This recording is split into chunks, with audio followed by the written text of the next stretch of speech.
Un joli jardin, typiquement anglais.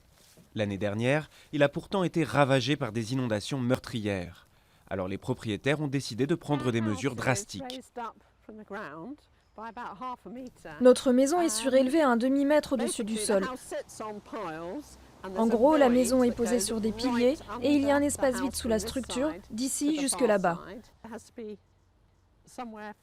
Il faut bien que l'eau des inondations s'écoule si notre ruisseau ici venait à déborder.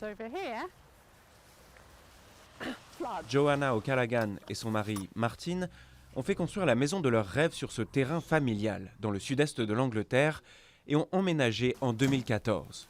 Le terrain est régulièrement inondé, mais avec ses 27 piliers d'acier, leur maison est bâtie pour résister. Les architectes qui l'ont conçue sont spécialistes de l'eau. Ils sont notamment à l'origine de cette curieuse maison amphibie.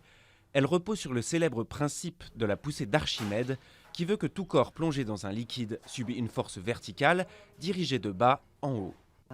La maison amphibie est une construction qui est posée sur la terre ferme, généralement près d'une rivière ou d'un cours d'eau.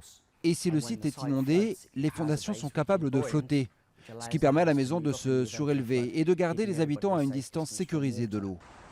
Lors de l'hiver 2013-2014, des milliers d'habitations du sud de l'Angleterre ont été inondées à la suite de crues provoquées par des pluies historiques. Pour beaucoup, il s'agit d'une conséquence directe du changement climatique. Du coup, les Britanniques sont de plus en plus nombreux à demander des politiques plus respectueuses de l'environnement. Ils étaient des dizaines de milliers à défiler à Londres pour la COP21, y compris quelques célébrités. Nous avons besoin que les pays se rassemblent et se mettent d'accord pour faire redescendre la consommation d'énergie fossile à un niveau acceptable. Il va falloir tomber d'accord rapidement. Les dirigeants de 195 pays sont rassemblés au Bourget.